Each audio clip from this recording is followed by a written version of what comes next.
Assalamualaikum warahmatullahi wabarakatuh.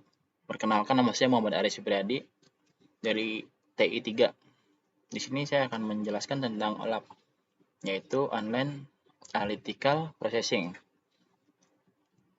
Ada apa aja sih di OLAP? Di sini ada pengertian, karakteristik, konsep, fitur, implementasi dan fungsi, tipe OLAP, dan yang terakhir WTF.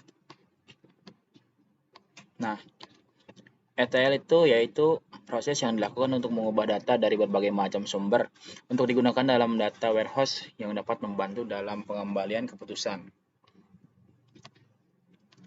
Ada lagi yaitu OLTP, merupakan sebuah sistem yang mengatur aplikasi berorientasi pada transaksi, umumnya untuk entry data dan pemrosesan transaksi online. Database OLTP biasanya melewati tahap normalisasi dan datanya dapat diedit, diganti dan dihapus serta menggunakan query simple. Datanya berubah data transaksional yang berasal dari operasional sistem. OLAP, Online Analytical Processing, adalah sebuah pendekatan secara cepat menyediakan jawaban-jawaban terhadap query analitik yang multidimensi di dalam alam. OLAP adalah bagian dari kategori yang lebih global dari bisnis intelijen, yang juga merangkum hubungan antara pelapor dan penggali data. Di sini ada perbedaan OLAP dan OLTP. OLAP yaitu data yang belum jadi, sedangkan OLTP data yang sudah dapat digunakan. Pengertian OLAP menurut Turban, Sarda, Dellen, dan King, OLAP merupakan kemampuan dari manipulasi data secara efisien dari beberapa pandangan. Struktur operasional utama pada OLAP berdasarkan pada konsep yang disebut Kube. Kube dalam OLAP merupakan struktur data secara cepat. Susunan data pada kubus berfungsi untuk mengatasi keterbatasan data relation. Database relation tidak sesuai untuk analisis secara cepat dan dekat dari jumlah data yang besar. Yang lebih sesuai adalah dengan memanipulasi record dengan cara menghapus, menambahkan, serta memperbaharui data yang mewakili berbagai transaksi. Nah, di sini ada karakteristik OLAP. Yang pertama, memberikan kemudahan bagi user untuk dapat memandang suatu data secara multidimensional dan logis di dalam suatu data warehouse. Nomor 2, memudahkan interaktif query dan analisis yang kompleks bagi user. Nomor 3, memungkinkan user untuk melakukan operasi terhadap data multidimensional. Nomor 4, menyediakan kemampuan untuk melakukan perhitungan dan perbandingan yang rumit. Dan yang terakhir, menyajikan hasil analisis dalam berbagai cara visualisasi termasuk grafik.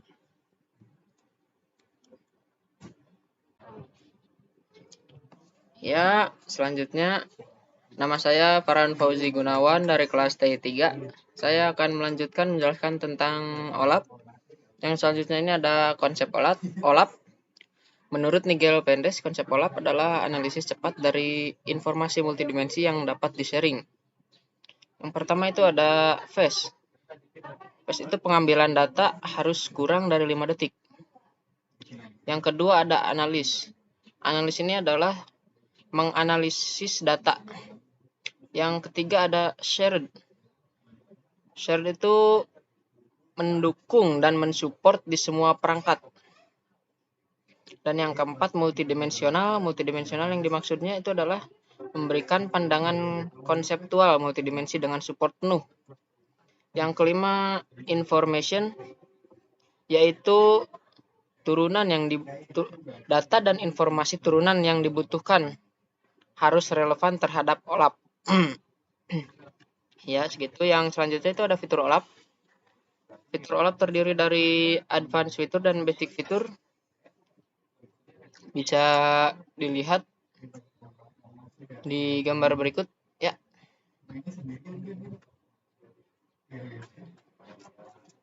Yang selanjutnya implementasi dan fungsi OLAP. Aplikasi dari OLAP biasanya berupa aplikasi pelaporan bisnis untuk penjualan, pemasaran, manajemen pelaporan, manajemen proses bisnis, penganggaran dan peramalan, laporan keuangan, dan bidang-bidang yang serupa yang memerlukan analisis. OLAP dapat meningkatkan produktivitas pemakai akhir bisnis, pengembang IT, dan keseluruhan organisasi. Pengawasan yang lebih dan akses tepat waktu terhadap informasi strategis dapat membuat pengambilan keputusan lebih efektif, mengurangi backlog pengembangan aplikasi bagi staf IT dengan membuat pemakai akhir dapat merubah skema dan membangun model sendiri. Yang selanjutnya ada kelebihan dan kekurangan dari OLAP ini. Yang pertama kita menuju ke kelebihan dulu. Yang pertama, kelebihan OLAP adalah mendukung semua jenis bisnis dan di dalamnya sudah termasuk planning, budgeting, reporting, dan analisis. Yang kedua, semua data disimpan dengan aman dalam Cube. Yang ketiga, menggunakan visualisasi blok 3D sehingga mudah dipahami. Yang keempat, bagus digunakan untuk menganalisis data yang bersifat time series. Yang kelima, alat visualisasi yang powerful dan memiliki waktu respon yang sangat cepat. Selanjutnya, kekurangan dari OLAP ini ada 3. Yang pertama, hal kecil yang berubah pada Cube akan mengakibatkan efek berantai terhadap semua data. Yang kedua, tidak bagus untuk data transaksional. Yang ketiga, keterbatasan dimensi data. Ya, itu adalah kelebihan dan kekurangan dari OLAP ini. Yang selanjutnya adalah OLAP server. Yang dimaksud OLAP server itu adalah mewakili sistem OLAP yang tersedia yang dapat digunakan sesuai dengan kebutuhan. Persyaratan ini dapat mencakup penggunaan data relasional, data multidimensi, data berbasis web, dan lain-lain.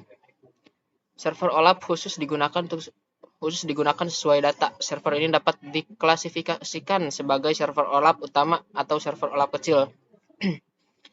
Ya, di bawah ini ada struktur dari OLAP server. Bisa dilihat.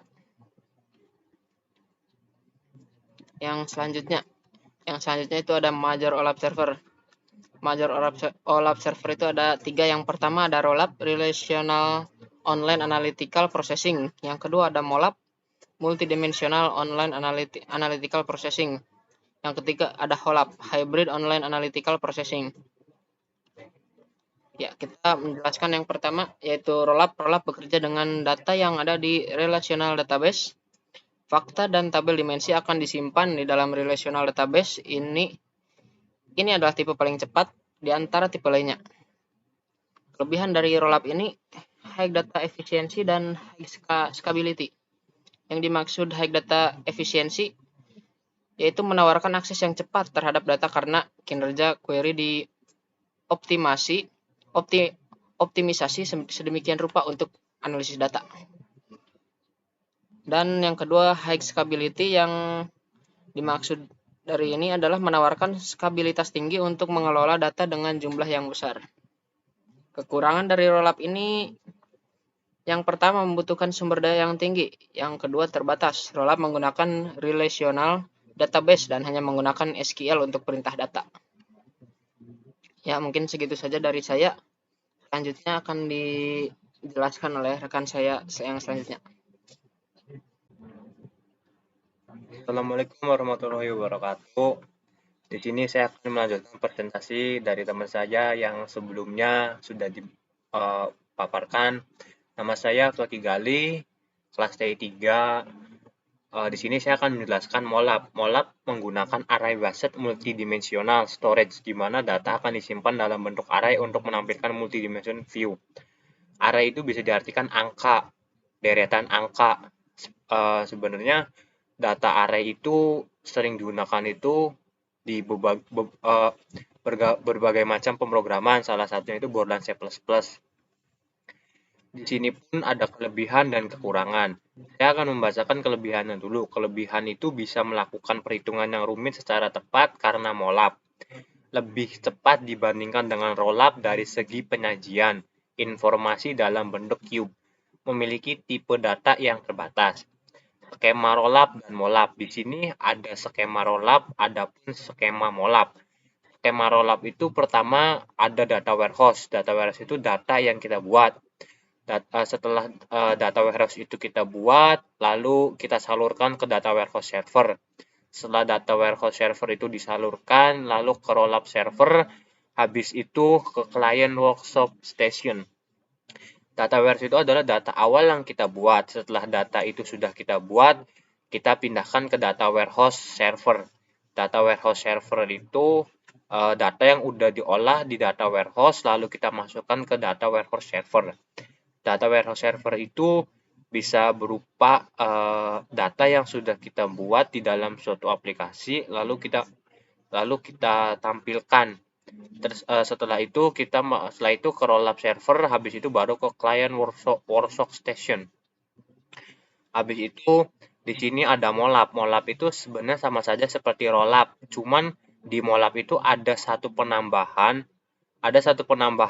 alur di mana di dalam rollup itu tidak ada downloaded MDBB, tetapi di dalam molap itu ada downloaded NDBB.